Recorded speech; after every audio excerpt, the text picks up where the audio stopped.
નમસ્કાર. આજે આપણે ફરીથી મળ્યા છીએ નવા પોડકાસ્ટમાં.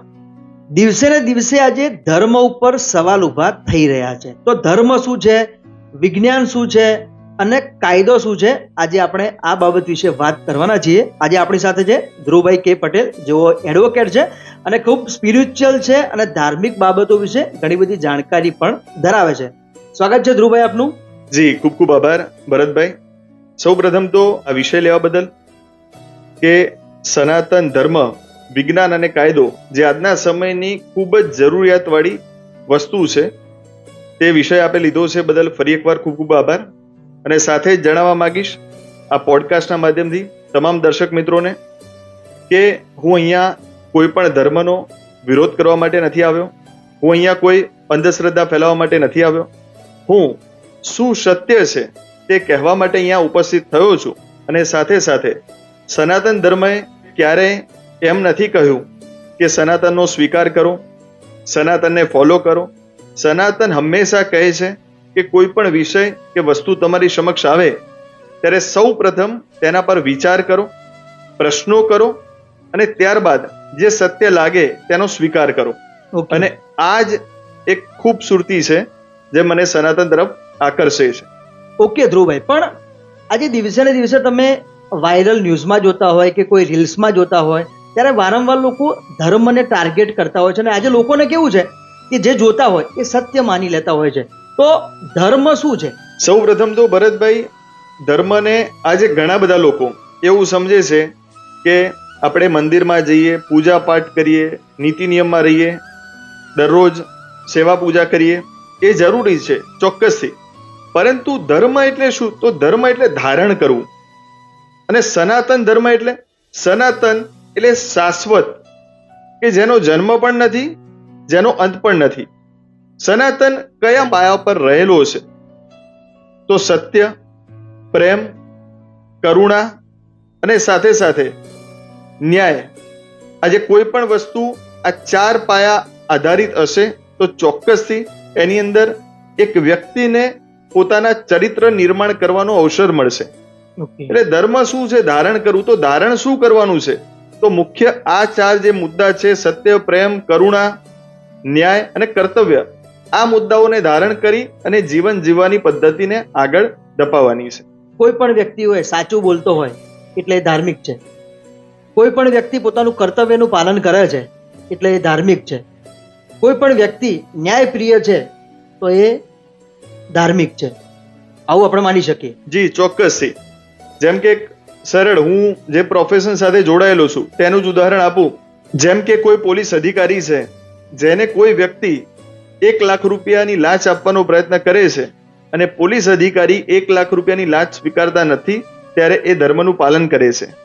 કોઈ ન્યાયાધીશ છે, જેને કોઈ કેસના વિષયના બદલામાં કોઈ જે આરોપી છે તે કોઈ પૈસા આપી અને કેસ તેના તરફેણમાં લાવવાની વાત કરે છે અને એ ન્યાયાધીશ જે સત્ય છે એના આધાર પર ચુકાદો આપે છે અથવા તો એના આધાર પર આગળ કેસ ચલાવે છે, તો એ પોતાના ધર્મનું પાલન કરે છે. પોતાના કર્તવ્યનું પાલન કરો એટલે ધર્મનું પાલન થઈ જાય. કારણ કે કોઈ પણ પોલીસ ઓફિસર હોય, ન્યાયાધીશ હોય, પોતાનું જે કર્તવ્ય છે એનું પાલન કરે અને કોઈ પણ રીતે કોઈ ખોટા પૈસા પણ ન લે, કોઈ ખોટો ચુકાદો પણ ન આપે કે કંઈ પણ ખોટું કામ ન કરે, એ કાયદાકીય કામ કરે તો એ વ્યક્તિ ધાર્મિક છે. ચોક્કસથી. ધાર્મિક હોવું એટલે એવું જરૂરી નથી કે એ કોઈ દેવ આસ્થાની અંદર જ ફક્ત વિશ્વાસ કરે છે કે પૂજા પાઠ કરે છે એટલે ધાર્મિક છે, એટલું ફક્ત માત્રથી જરૂરી નથી. પરંતુ જે ધર્મના પાયાની અંદર શું છે, સનાતનના પાયાની અંદર શું છે, એ મૂલ્યોને આપણે ફોલો કરીએ છીએ તો ચોક્કસથી આપણે એને અનુકરણ કરીએ છીએ અને એની દિશામાં આગળ વધીએ છીએ એવું કહી શકાય. તો જેટલા પણ લોકો સત્ય, પ્રેમ, કરુણા, ન્યાયપ્રિય, કે જે લોકો ખરેખર મોરાલિટી વાળા છે, જે લોકો પ્રામાણિક છે, એ લોકો ધાર્મિક છે. પરંતુ આજે દિવસે ને દિવસે એવું પણ જાણવા મળ્યું છે ભાઈ કે લોકો મંદિરમાં જાય છે ત્યારે અમુક લોકો નેગેટિવ કોમેન્ટ્સ પણ કરે છે કે ભાઈ મંદિરની ક્યાં જરૂર છે, એના બદલામાં તો તમારે શાળા બનાવવી જોઈએ કે જેથી ત્યાં લોકો ભણી શકે, અથવા તો પછી ત્યાં હોસ્પિટલ બનાવવી જોઈએ કે ત્યાં લોકોનો ઈલાજ થઈ શકે. જી, ખૂબ જ સુંદર સવાલ પૂછો તમે. ને ઘણા બધા લોકો, જે લોકો બિલીવ કરતા હોય ભગવાનમાં કે કોઈ પણ ધર્મમાં બિલીવ કરતા હોય કે ના કરતા હોય, આ એક કોમન સવાલ દરેકની અંદર જોવા મળે છે કે મંદિરની જરૂર શા માટે છે. ઘરની અંદર દેવી દેવતાઓના ફોટાઓની શા માટે જરૂર છે એવું કરતા હોય છે. આ સવાલ તમે પૂછ્યો ત્યારે લાઈવ ઉદાહરણ સ્વરૂપ હું તમને બતાવવા માંગીશ કે જેમ કે અમારા મોબાઈલના વોલપેપર પર મારા ફેમિલીનો ફોટો છે, તો શું મારું ફેમિલી અહીંયા છે? ના. આપણે અહીં પોડકાસ્ટ કરી રહ્યા છે, મારું ફેમિલી ઘરે બેઠું હશે, પણ આ ફોટો અહીંયા શા માટે છે? તો જ્યારે વ્યક્તિ મનુષ્ય ભાવનાથી જોડાયેલો છે કે જ્યારે આપણે કોઈ પણ વસ્તુ, આપણે ગમતી વસ્તુને પોતાની સાથે જોઈએ કે જ્યારે દિવસ દરમિયાન હું કામની અંદર હોય, મારા પરિવારનો ફોટો જોઉં તો મને એવી ફિલિંગ આવે છે કે હું એમની સાથે છું અથવા એ મારી સાથે છે. તો આજે જે પણ ભગવાનના મંદિરો છે, ઘરની અંદર આપણા ફોટાઓ લગાવીએ છીએ, તો એ પ્રતિકારાત્મક સ્વરૂપે છે અને આપણી વ્યક્તિની અને ફોટા સાથે વ્યક્તિની કેટલી આસ્થા, લાગણી જોડાયેલી છે એના આધારે એક કનેક્ટિવિટી થાય છે, બોન્ડિંગ થાય છે અને એને એવું જ લાગે છે સાચે જ કે જાણે ઘણા બધા લોકો તમે જોયા હશે કે પોતાના ઘરની અંદર નાના કૃષ્ણ ભગવાનનો ફોટો કે નાની મૂર્તિ લાવે તો એના દિવસ દરમિયાન એને ભોજન કરાવશે, એને પ્રેમ આપશે, જેવી રીતે પોતાના બાળકને જ આપે છે. આજે ઘણા બધા લોકો પોતાના ઘરે કોઈ પણ પ્રકારના એનિમલ્સ રાખતા હોય છે, તો પોતાના દીકરાને જેવી રીતે પ્રેમ કરે તે જ પ્રકારનો પ્રેમ એનિમલ્સ સાથે હોય છે. એટલે વ્યક્તિની ભાવનાઓ આ વસ્તુઓ સાથે જોડાયેલી હોય છે અને એના કારણે જ એ પ્રેમ વધતો હોય છે. એટલા માટે વિશ્વાસ વધતો હોય છે, એક હોપનું કેન્દ્ર બનતું હોય છે કે હું આ જગ્યાએ દર્શન કરવા જઈશ અથવા તો આ જગ્યાની હું માનતા માનીશ તો મારું કામ ચોક્કસથી થઈ જશે. લોકોમાં શ્રદ્ધા બેસે છે ચોક્કસથી. અને આજે સાયન્સ પણ એ દિશામાં વાત કરી રહ્યું છે કે જે વસ્તુ વિશે આપણે જ્યારે સતત વિચારીએ છીએ, જેને ફોલો કરીએ છીએ, સતત જેવા વિચારો આપણા વાયુમંડળની અંદર હોય છે આપણી આસપાસના, એવું જ આપણે ધીરે ધીરે રૂપ ધારણ કરતા હોઈએ છીએ. સાચી વાત છે. ખૂબ સરસ વાત કરી ધ્રુવભાઈ. પણ એક વાત તો નક્કી છે કે તમે જે પરિસ્થિતિમાં જે વાતાવરણમાં રહો છો એવા થઈ જાઓ છો. કે જો કોઈ વ્યક્તિને કોઈ પ્રોબ્લેમ છે, અને સીધી વાત છે કે આજે તો ડોક્ટરો પણ ઘણીવાર એવું થતું હોય કે ભાઈ છેલ્લો સ્ટેજ આવી ગયો હોય, ડોક્ટર ઓપરેશન કરતા હોય તો લાસ્ટમાં શું કહેતા હોય છે કે ભાઈ હવે મેં તો મારું કરી લીધું છે, હવે બીજું બધું ઈશ્વરના હાથમાં છે. એટલે છેલ્લે આવે છે તો ભગવાન, છતાંય પણ આજે લોકો તેમનો વિરોધ કરે છે, છતાંય લોકો નાસ્તિક થતા જાય છે, લોકો ધર્મનો પણ વિરોધ કરે છે કે ભાઈ આવું તો હોતું હોય, મૂર્તિ પૂજા નહીં કરવાની, તિલક નહીં કરવાનું. ઘણીવાર સ્કૂલોમાં પણ તમે જોતા હશો કે જ્યારે એક્ઝામમાં જતા હોય ત્યારે કોઈએ દોરો પણ બાંધ્યો હોય ત્યારે દોરો પણ નીકળવામાં આવે છે. તો શું ખરેખર આ બધી વસ્તુઓ ધર્મને ઠેસ નથી પહોંચાડી રહી? કેમ કે આપણા કાયદા પ્રમાણે તો જેને જે ધર્મ પાળવો હોય એ છૂટ છે, છતાંય જો એમને આવી રીતે કરવામાં આવે તો કેટલું યોગ્ય છે? ખૂબ જ સરસ વાત કરી ભરતભાઈ આપે. પણ આ એટલા માટે જ શક્ય બને છે કારણ કે આપણે ભારત દેશમાં રહીએ છીએ. આપણે સનાતન સંસ્કૃતિ સાથે જોડાયેલા છે. આપણે એવી સંસ્કૃતિમાંથી આવીએ છીએ કે જે સંસ્કૃતિ કહે છે કે કોઈ પણ વસ્તુ ઉપર તમને વિચાર આવે તે તેનો વિચાર પણ કરો, સવાલ પણ કરો અને પછી સ્વીકાર કરો. અભિવ્યક્તિની જો ખરેખર આઝાદી કોઈ આપતું હોય તો આપણો ધર્મ આપે છે, સનાતન ધર્મ આપે છે કે તમે આના વિશે ઘણા બધા લોકો જોયા હશે, ભગવાન વિશે બેફામ ટિપ્પણીઓ કરતા હોય છે. પૂજ્ય જે સંતો મહંતો હોય, જ્ઞાની પુરુષો હોય, એમના વિશે ટિપ્પણી કરતા હોય છે. પણ એ ટિપ્પણી કરવી શક્ય કેમ બની શકે છે એ ક્યારેય લગભગ કોઈએ વિચારવાનો પ્રયત્ન કર્યો નથી. મારા મતે જે સનાતન ધર્મની ખૂબસૂરતી છે કે જે આખા વિશ્વને, કે આખું વિશ્વ મારું પરિવાર છે, વસુદેવ કુટુંબકમની જે ભાવના છે, અને દરેક વ્યક્તિને દરેક ભગવાનને પૂજવાનો અધિકાર પણ છે, નહીં પૂજવાનો પણ અધિકાર છે અને નહીં માનવાનો પણ અધિકાર છે. આપણા કાયદાની અંદર તો ફ્રીડમ ઓફ સ્પિરિચ્યુઆલિટી છે, દરેક વ્યક્તિનો સ્વતંત્રતા છે કે એને કયા ધર્મમાં માનવું, જેના પણ વિશે માનવું. પણ એ પહેલાથી હજારો વર્ષો પહેલા આપણો ધર્મ કહી ચૂક્યો છે કે તમને જેનામાં આસ્થા હોય એનામાં વિશ્વાસ તમે રાખી શકો છો. કારણ કે આપણો ધર્મ એવું કહે છે કે ઈશ્વર એક છે, ત્યાં સુધી પહોંચવાના માર્ગ અલગ અલગ હોઈ શકે છે, પરંતુ ઈશ્વર એક છે. ધ્રુવભાઈ, તમે ખૂબ સરસ ધર્મ વિશે માહિતી આપી રહ્યા છો.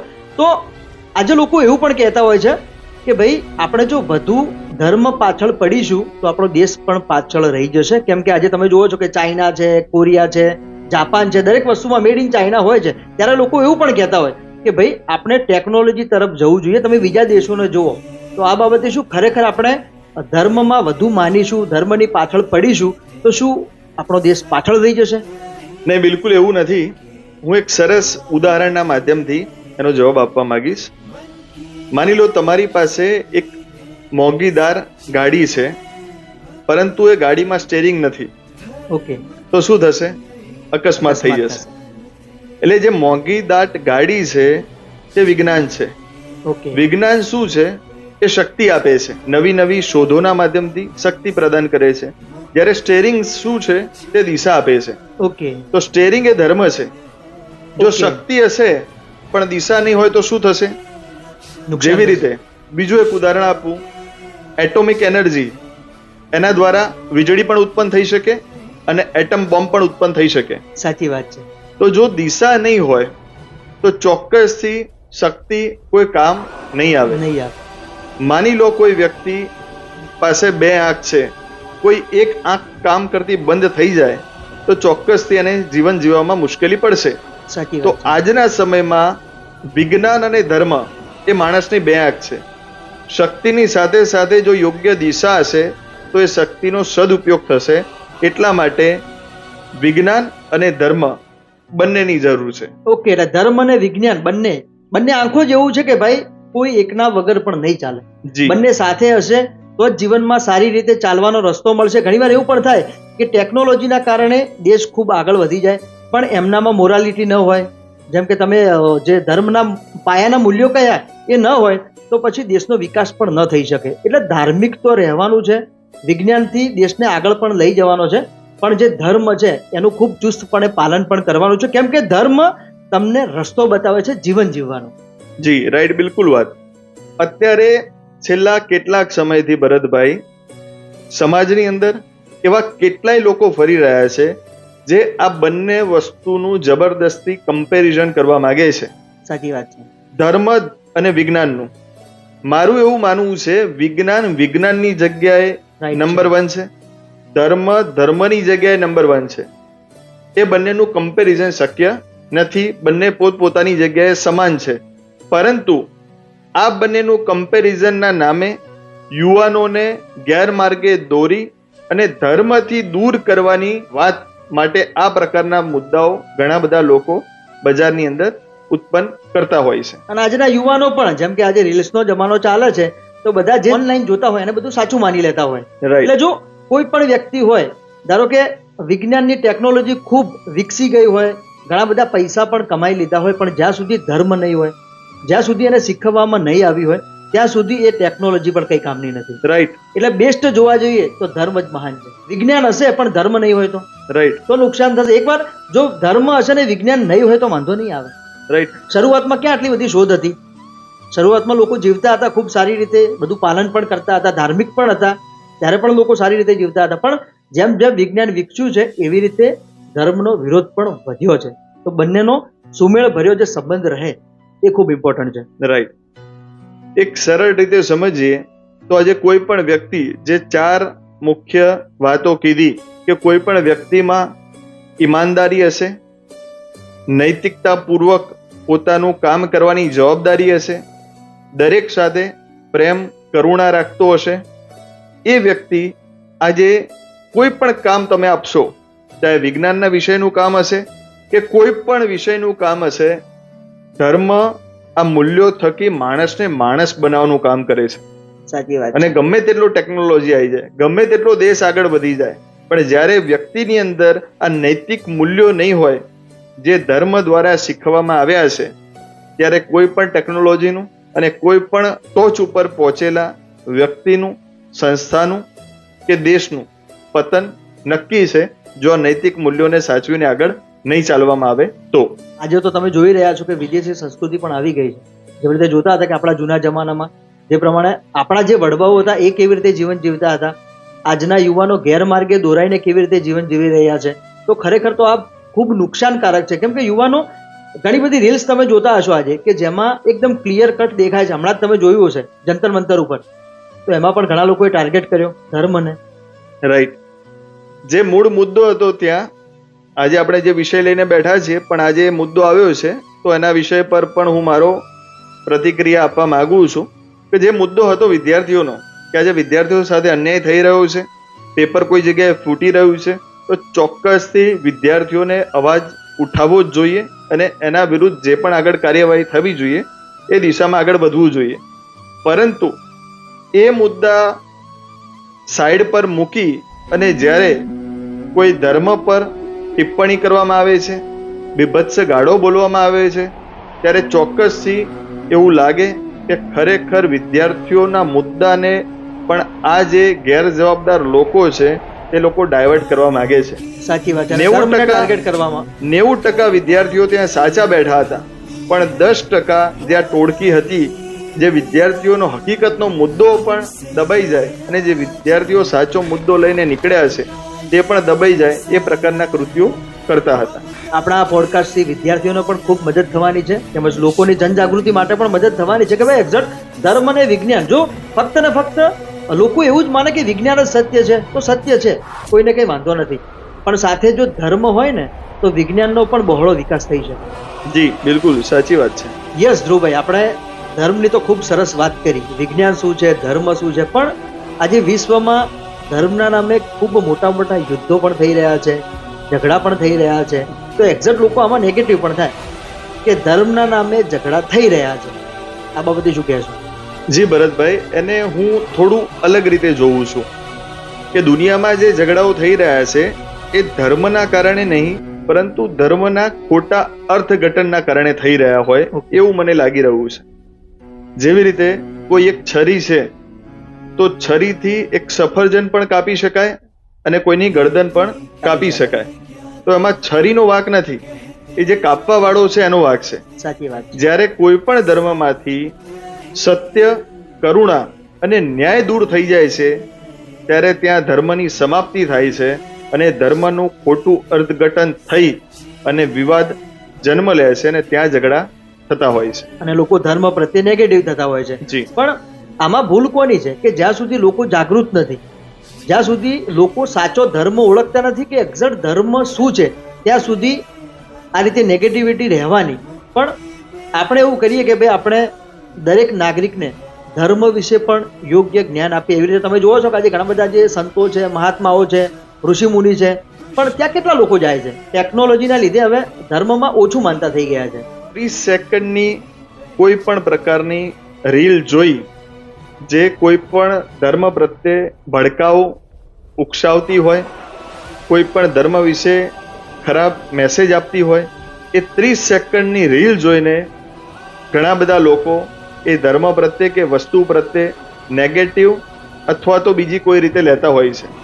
પણ જ્યારે આપણો આ ધર્મ હજારો વર્ષ જૂનો છે ત્યારે આજના સમયની અંદર કોઈ મહાભારત વાંચતું નથી, કોઈ રામાયણ વાંચતું નથી, આપણા પવિત્ર ઉપનિષદો, વેદો વાંચતું નથી અને ત્વરિત નિર્ણય લઈ લે છે. ત્યારે આ પ્રકારના વિષયો બનતા હોય છે કે આપણે કોઈ પણ વિષય વસ્તુને સમજ્યા વગર નિર્ણય લઈ લઈએ છીએ. અને એટલા માટે જ સનાતન ધર્મ કહે છે કે કોઈ પણ વસ્તુ પર નિર્ણય લેતા પહેલા તેના પર વિચાર કરો, તેના પર તમારા જે પ્રશ્નો હોય તેના પોઝિટિવ, નેગેટિવ, વોટેવર કોઈ પણ પ્રશ્નો હોય એ પ્રશ્નો કરો અને ત્યારબાદ સત્ય શું છે તે અંગે નિર્ણય લો. કારણ કે જ્યારે કોઈ વ્યક્તિ એના વિષયના ઊંડાણમાં જાય છે ત્યારે ચોક્કસથી વહેલા મોડા એને સત્યનું ખબર પડે જ છે અને એ ગેરમાર્ગે જતા અટકાય છે અને આ પ્રકારના વિવાદોને આપણે રોકી શકીએ છીએ. તો ધ્રુવભાઈ, આમાં એવું પણ હોઈ શકે કે જે પ્રમાણે આપણો જે સનાતન ધર્મ છે એ પ્રશ્ન પૂછવાની છૂટ આપે છે. જી. તો જેટલા પ્રશ્ન પૂછવાની છૂટ આપવામાં આવે તો લોકો નકારાત્મક પ્રશ્નો પણ પૂછે. જી ચોક્કસથી.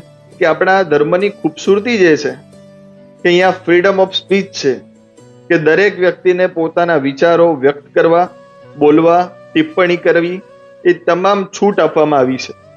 આપણે વિશ્વને કુટુંબ માનીએ છીએ.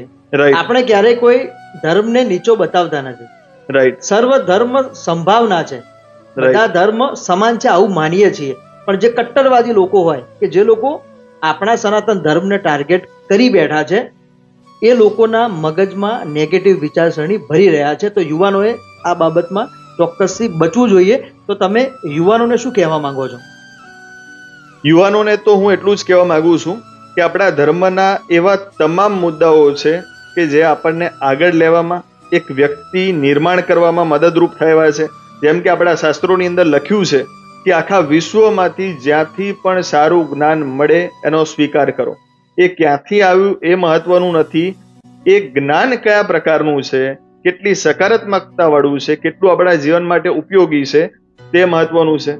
આપણે ત્યાં કહેવામાં આવ્યું છે કે ભાઈ નારીને પણ દેવતા સમાન પૂજવામાં આવી છે, વૃક્ષોના પ્રેમ વિશે વાત કરવામાં આવી છે, પ્રકૃતિના જતન વિશે વાત કરવામાં આવી છે, પ્રકૃતિ સાથે કેવી રીતે આપણે સારી રીતે જીવી શકીએ એના વિશે વાત કરવામાં આવી છે, નદીની પૂજા કરવામાં આવી છે, વૃક્ષોની પૂજા કરવામાં આવી છે. આ તમામ વસ્તુ સનાતનની અંદર શીખવાડવામાં આવી છે. અને જ્યારે તેની ઉપર જ સવાલો થાય છે ત્યારે ચોક્કસથી મારા માટે હાસ્યાસ્પદ લાગે છે. અને સવાલો પૂછનારાઓ પણ ઘણા એ જ હોય છે જે આ સંસ્કૃતિમાંથી આવતા હોય છે, કે જે અહીંયાથી પેદા થયા, કે જે ધર્મ એવી વાત કરે છે કે આખું વિશ્વ પરિવાર છે, આખા વિશ્વમાં રહેતા લોકો મારા ભાઈ બહેન છે એની વાત કરે છે. જ્યારે આપણે કહીએ છીએ કે સૌનું કલ્યાણ થાવ, સૌ લોકો આગળ વધે, સૌ લોકો નિરોગી રહે એની વાત કરીએ છીએ. અને જ્યારે એ ધર્મ પર સવાલ પેદા કરવામાં આવે ત્યારે ઘણીવાર હાસ્યાસ્પદ પણ લાગતું હોય છે, અને ઘણીવાર એવું સમજીને પણ શાંત બેસી જઈએ છીએ કે આપણા સનાતન ધર્મનો જ એક ભાગ છે કે પ્રશ્ન પૂછવો. બદલાવ ચોક્કસ આવશે, એક દિવસ બદલાવ ચોક્કસ આવશે. લોકો ક્યાં સુધી પ્રશ્નો પૂછશે, પણ જો યુવાનો ધર્મના જે પુસ્તકો છે, જે શાસ્ત્રો છે એ બધું વાંચી લે તો તેનાથી પણ ઘણો બેનિફિટ થઈ શકે છે. જી ચોક્કસથી. યુવાનો માટે ખાસ હું એ જ કહેવા માંગીશ કે ફક્ત 3 મુદ્દા પર એ કાર્ય કરે. એક તો સત્ય બોલે, એટલે ખોટું બોલવા માટે 10 વાર વિચારવું પડે, એ વિચારવું નહીં પડે.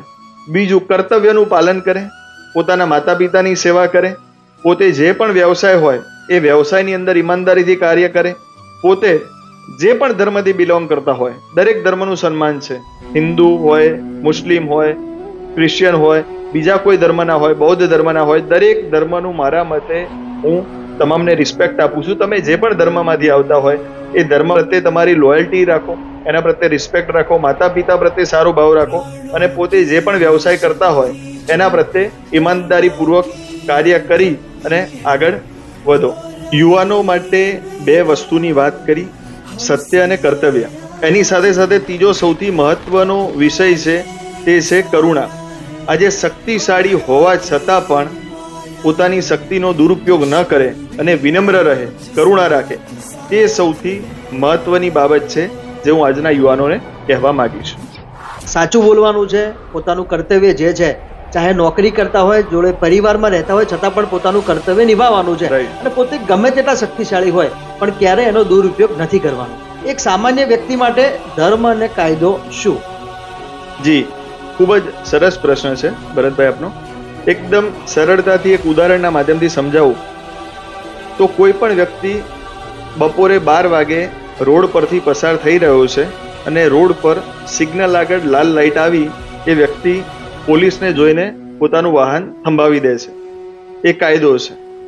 એ જ વ્યક્તિ રાત્રે 12 વાગે એ જ રસ્તા પરથી પસાર થાય છે, પોલીસ ત્યાં ઊભેલી હોતી નથી અને લાલ લાઈટ લાગેલી હોય છે, તો પોતાની નૈતિક જવાબદારી સમજી અને ત્યાં ઊભો રહી જાય છે, એ એના માટે ધર્મ છે. તો આજે આપણે સોશિયલ મીડિયામાં અને ઘણીવાર ન્યૂઝપેપરોમાં પણ જોઈએ છીએ કે અમુક જે સંસ્થાઓ છે એ લોકો ધર્મનો વિરોધ પણ કરે છે. અને કેવી રીતે વિરોધ કરે છે કે કોઈ જગ્યાએ કોઈ શ્રદ્ધાળુઓ બેઠા છે અથવા તો પછી કોઈ હોમ હવન ચાલુ છે, ત્યાં પહોંચી જાય છે અને આપણા ધર્મને ટાર્ગેટ કરે છે.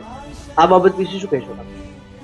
જી, સૌ પ્રથમ તો ભારતીય બંધારણની અંદર દરેક ભારતીયને પોતાની મરજી મુજબનો ધર્મ પાળવાની છૂટ આપવામાં આવી છે. હવે અહીંયા 2 રીતે હું વાત કરીશ. સૌ પ્રથમ તો કાયદાકીય રીતે શું વાત છે કે કોઈ પણ જગ્યાએ ધાર્મિક આસ્થા પર તમે વિશ્વાસ રાખો છો, એ જગ્યા ઉપરથી તમારી સાથે કોઈ પણ જાતની છેતરપિંડી થાય, સમાજને નુકસાન થાય, શારીરિક, માનસિક કે આર્થિક કોઈ પણ પ્રકારનું તમારું ઇન્ડિવિજ્યુઅલ નુકસાન હોય તો ચોક્કસથી એ વ્યક્તિ પોલીસ ફરિયાદ કરી અને કોર્ટ રાહે પોતાનો ન્યાય મેળવી શકે છે. મદદ કરે છે ચોક્કસ. પરંતુ કેટલાક લોકો પોતાની પર્સનલ પ્રસિદ્ધિ માટે થઈને જ આ પ્રકારની રેડો પાડી સમાજની અંદર એક એવો માહોલ ઉભો કરવા માંગે છે, આખો ધર્મ વિરોધી માહોલ ઉભો કરવા માંગે છે. એવું કહેવા માંગે છે કે ભગવાન નથી, ઈશ્વર નથી. જી ચોક્કસ નથી. એમને નથી માનવો તો એની પણ એમને છૂટ છે, એ લોકોનો પણ કોઈ વિરોધ નથી. પણ જે લોકો જ્યારે કોઈ વ્યક્તિ કોઈ પણ ભગવાનની આસ્થામાં વિશ્વાસ કરે છે, કોઈ પણ માતાજીની આસ્થામાં વિશ્વાસ કરે છે અને પોતે ત્યાં દર્શન માટે જાય છે, અને તમે ખાલી ને ખાલી સીન સપાટા કરવા માટે કેમેરા લઈ ત્યાં પહોંચી જાઓ છો, ત્યારે ખરેખર એ ખોટું થઈ રહ્યું છે. હું બે વાત સ્પષ્ટ કરવા માંગુ છું. કોઈ પણ વ્યક્તિ કોઈ પણ જગ્યાએ પોતે જોઈ શકે છે, કોઈ પણ આસ્થા ધરાવતો હોય, કોઈ પણ પ્રથા હોય ત્યાં જઈ શકે છે, પોતાના સવાલોનું નિરાકરણ લાવી શકે છે. જો તેને તેનાથી તે જગ્યાથી કોઈ પણ જાતની ગેરરીતિ થતી હોય તો ચોક્કસથી એ કાયદા રાહે આગળ વધી શકે છે, કાયદાકીય કાર્યવાહી કરી શકે. જી ચોક્કસ વધી શકે છે. અને જે અંધશ્રદ્ધા અથવા તો ખોટી રીતે લોકોને ભોગ બનાવતા હોય એવા વ્યક્તિઓ વિરુદ્ધ ચોક્કસથી કાયદાકીય કાર્યવાહી કરી શકે છે અને કરવી જ જોઈએ. પરંતુ ફક્ત એની આડ લઈને લોકોની શ્રદ્ધા ઉપર સવાલ જ્યારે પેદા કરવામાં આવે છે, આખા એના વિડીયો વાયરલ કરવામાં આવે છે, ત્યારે ચોક્કસથી એક સાચા ભારતીયની લાગણી દુભાય છે અને એ વસ્તુ બંધ થવી જોઈએ એવું મારું માનવું છે. ધાર્મિક લોકોની પણ લાગણી આમાં દુભાય છે. એટલે કે વિજ્ઞાન છે ઓકે, પણ બધી બાબતોમાં તર્ક ન હોવું જોઈએ. કેમ કે આપણે અત્યારે બેઠા છીએ, શ્વાસ લઈ રહ્યા છીએ, તો શું આપણે આ શ્વાસને કોઈ બોટલમાં કેદ કરી શકીએ? એ આપણને દેખાય છે. તો બધી જગ્યાએ તર્ક કરવું એ યોગ્ય નથી. ભગવાન ચોક્કસથી છે, ઈશ્વર મહાન છે અને સનાતન સત્ય છે. સાચી વાત ને? બિલકુલ સાચી વાત. આજે કોઈ પણ વ્યક્તિ કોનામાં કેટલી દેશભક્તિ રહેલી છે, કેટલા કિલોગ્રામ રહેલી છે, એ કોઈ માપી નહીં શકે. કોનામાં કેટલી નૈતિકતા રહેલી છે, એની કેટલી લંબાઈ છે, એ કોઈ વિજ્ઞાન પાસે નથી. એટલે કેટલીક વસ્તુઓ મપાતી નથી, જોઈ શકાતી નથી, લાગણીને કોઈ જગ્યાએ માપી શકાતી નથી. પણ એ સૌથી મહત્વનો માનવ સાથે જોડાયેલો ભાગ છે. ત્યારે ચોક્કસથી બે જવાબદાર તર્કો કરી અને જે વસ્તુનું કમ્પેરિઝન થઈ જ ના શકે એવા મુદ્દાઓ લાવી અને સોશિયલ મીડિયાની અંદર ખાલી હો હલ્લો કરવાથી કોઈ મતલબ નથી. અને સનાતન ધર્મ તો હજારો લાખો વર્ષોથી ચાલ્યો આવે છે અને હજી ચાલતો જ જવાનો છે. અને કેટલાય લોકો આવ્યા અને કેટલાય લોકો ગયા, તેમ છતાં પણ સનાતન ધર્મ અડીખમ એ જ ઉર્જાથી એ જ જગ્યાએ ઊભો છે. સાચી વાત છે. કેમ કે સનાતન ધર્મમાં પાયાના મૂલ્યો છે, જે લોકોને જીવન જીવતા શીખવે છે, કેવી રીતે જીવવાનું છે, કેવી રીતે કર્તવ્ય પાલન કરવાનું છે, સત્ય બોલવાનું છે. જ્યારે જ્યારે ધર્મને હાનિ થાય, સમાજમાં કોઈ દૂષણો ફેલાય, લોકોને અન્યાય થાય, ત્યારે ચોક્કસ ઈશ્વર કોઈના કોઈ રૂપે આવે છે. આ બાબતે શું કહે છે? જે ચોક્કસથી ભગવાન શ્રી કૃષ્ણએ ગીતામાં કહ્યું છે કે યદા યદા હિ ધર્મસ્ય ગ્લાનિર્ભવતિ ભારત અભ્યુત્થાનમ ધર્મસ્ય તદાત્માન સૃજામ્યહમ. એટલે કે જ્યારે જ્યારે ધર્મની હાનિ થાય છે, અવ્યવસ્થા થાય છે, નિર્દોષો, ગરીબો ઉપર, વંચિતો ઉપર જ્યારે અત્યાચાર થાય છે, ત્યારે ચોક્કસથી હું કોઈના કોઈ સ્વરૂપે આવું છું અને ફરી ન્યાયની સ્થાપના કરું છું. વિજ્ઞાન આપણને ઉડવું શીખવે છે, કાયદો આપણને સાથે રહેવાનું શીખવે છે, અને ધર્મ છે એ આપણને જીવન કેવી રીતે જીવવું એ શીખવે છે. એટલે જો ત્રણેયનો સમન્વય થાય ને તો જ એક સશક્ત સમાજનું નિર્માણ થાય અને આપણા દેશનો યોગ્ય વિકાસ પણ થાય. આજે આપણે ખૂબ સરસ વાત કરી. ધ્રુવભાઈએ તેમનો કિંમતી સમય ફાળવીને આપણી જોડે આજે હાજર રહ્યા છીએ. Thank you very much Dhruvbhai. તો મળીશું ફરીથી નવા પોડકાસ્ટમાં. જય હિન્દ, જય ભારત.